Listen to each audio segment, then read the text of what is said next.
how to deal with horrible things that happen in our lives, not just to survive, but how to thrive beyond circumstances and challenges, whatever context you're in. If you are a parent, a business person, a leader, a spouse, a student, how do you deal with challenging circumstances from an emotional intelligence standpoint? I'm going to share with you this mini course using the research and my experience. Previously, I was the CEO of a startup called UEQ. I'm no longer with UEQ, but you can check them out.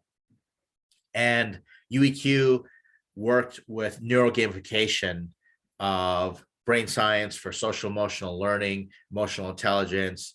And it was fantastic because we could actually train the brain for emotional intelligence without having someone sit through a class on emotional intelligence.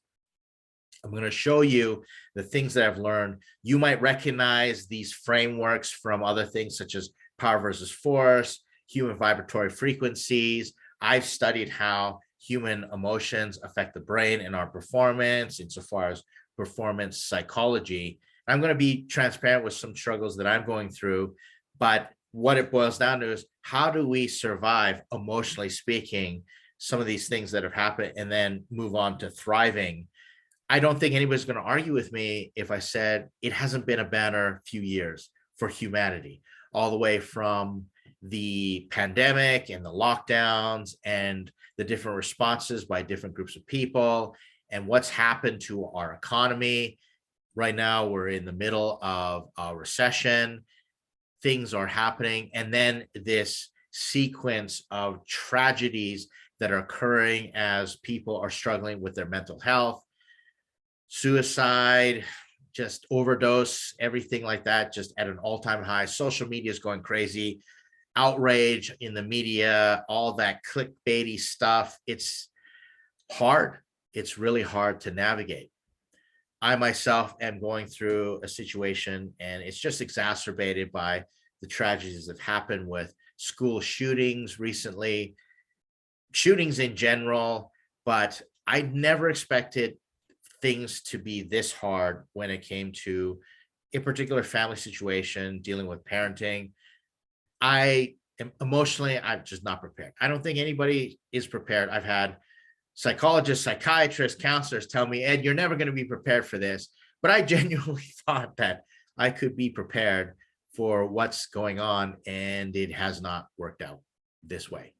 So I'm going to walk you through, and again, this is just going to be a little course on things that I've done before, how to build these emotional intelligence blocks, this foundation, so you can navigate with self-awareness, self-regulation, and take responsibility, build your self-concept, and start to perform the way that you know that you're capable of if you use your emotions in an appropriate way.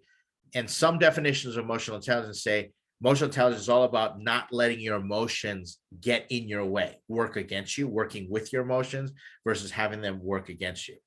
Before I begin, let me go through how we get into the situations that we're in insofar as the reason we would need this. And what happens is an event will happen, a certain circumstance will occur, and we take a hit to our pride. Our pride is based on the judgment between what is good and what is bad. So we expect something good to happen, something bad happens, and the bigger the distance, the more our pride is affected. And I like to explain there's good pride and then there's bad pride, but the distance between the good and the bad is where we start to experience emotional challenges. It's all about our ego. It all boils down to our ego. If we had no ego and we just didn't care and we were totally relaxed about it, bad things could happen. We're like, okay, bad things happen. How do we deal with it? But the emotional hit we take is when our egos get in the way. And in my situation, I have a certain level of ego on how I think things should go as far as good, but they're turning out bad and I'm struggling. So then we go into pride. And the next thing is we start to feel disgust. And disgust is when our brain says, this is not good for me. Okay. This is not good for me. Something is not going well. And we look, because we have our pride in the way, we start to be all judgy, McJudgy, and judge other people and start to appropriately or inappropriately judge them through the lens of disgust. Appropriately, it might be moral outrage. Something's happened, and we say that's just not right. And we say this is not good for us. And appropriate disgust could be looking at a piece of moldy bread and say, I'm not going to eat that. That's appropriate disgust. It allows us adaptive behaviors, but we can be inappropriately disgusted as well, as the media will want you to do that. It'll want you to immediately pick a side and make the other side bad using your pride, and we fall in disgust. Then we get angry about the situation. So I myself start to get angry. That's my brain saying, this is not right. So we go, this is not good for me. And then you get angry, this is not right. And you get angry at the person or the situation. Again, might be appropriate, but we're adding pride in, and so it starts to get inappropriate. So now I'm angry. And after your anger, it keeps going down. You start to feel afraid. You experience fear because the situation is not changing. And then your brain starts to say something bad is going to happen. And the more that you go into that fear response, the more your brain starts to picture the bad things happening, the more stress response you experience because it causes a reaction, and you're feeling it in your body at the same time. You go into this freeze, flight, or fight mechanism, or as I like to say, fawn or conform, where you just kind of go with it. Your boundaries go out the window. So now we're devolving our emotions into a fear response. Then what happens is we start to get sad. That's our brain saying, I've lost something. So now we're afraid, but now we're losing things. And it's just your brain, you're getting emotionally hijacked, and you start to feel sad. Feel sad that you miss out on the opportunity, or feel sad that you're not getting the things that you need, especially if you're neglected. There's just this sadness that happens. You feel sad about the emotional stuff that you wish you had and that you are not getting. So we go into sad, and then you start to feel hopeless despair. Hopeless despair. And that's a compound emotion, but they work together. Hopeless despair is saying, I've done everything that I can. It's not working. And then you start to despair. It's just going to always be this bad. There's no hope whatsoever. You fall into despair. And meanwhile, if you were looking at the framework of vibratory frequencies, your body just starts getting into this low frequency mode, low energy. And what happens is you just start to check out.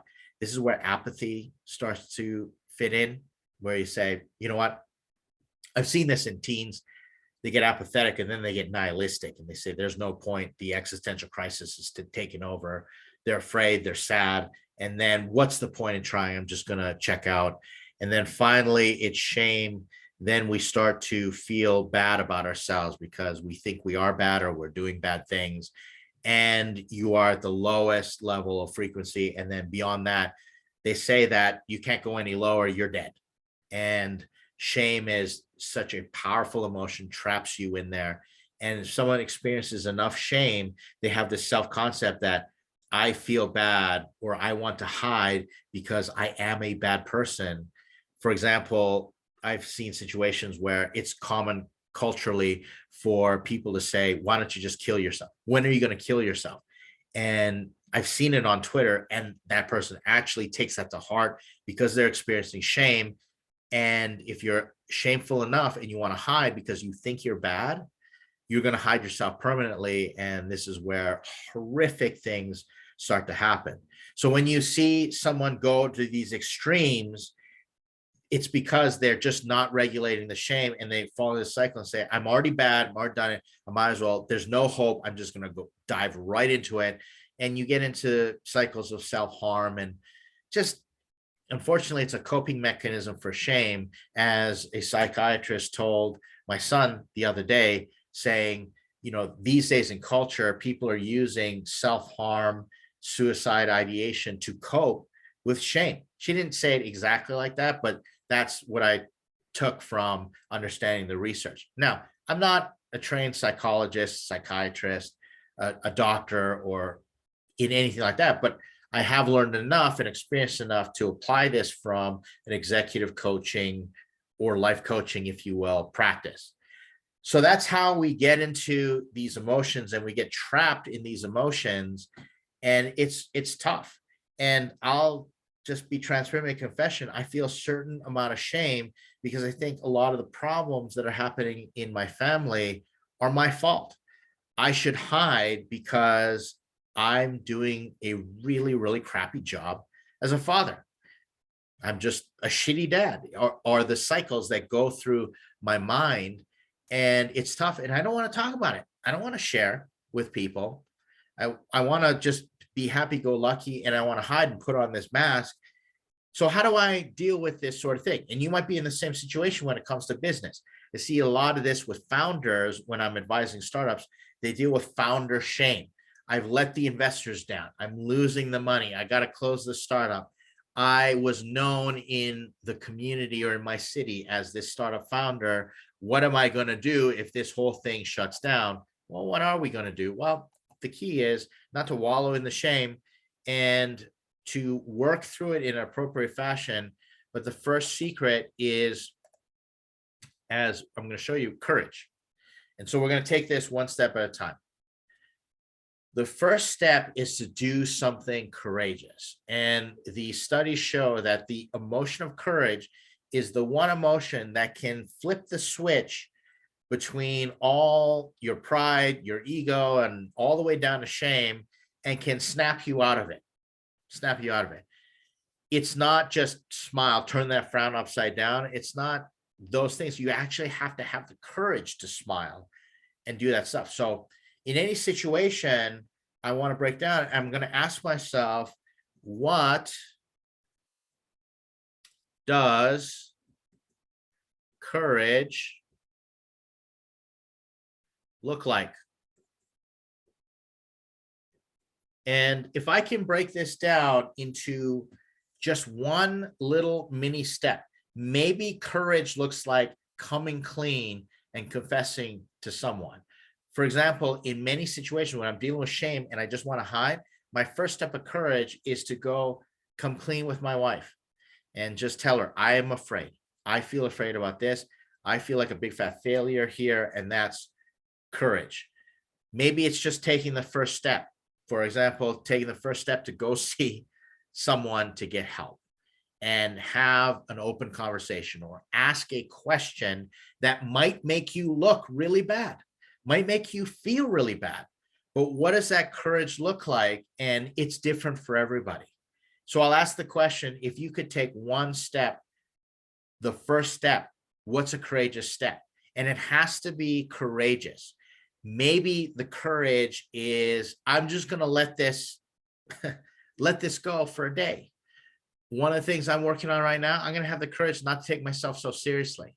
I'm going to just, be more self-deprecating and tell some jokes and laugh at myself at how crappy of a situation I find myself in, regardless of how prepared I thought I should be, to laugh at something and maybe just let it go and say, I'm not going to deal with this. It's going to be there tomorrow. It's not pressing. Or maybe the courage is to tell someone how you really feel. The other day, it took a lot of courage for me to tell someone who had a lot of authority in my life just to F off. And I used the F word. And there was no other way for me to get the point across. And sure, it's not appropriate to use that type of language, but it's what I needed at the time. And so maybe the courage is to just pick a fight. The courage is maybe to say no to a situation. The courage is to sign up for a program or do something. If it doesn't take courage, it's not going to help you. It doesn't take courage to go to the lowest common denominator. I tell my son this all the time.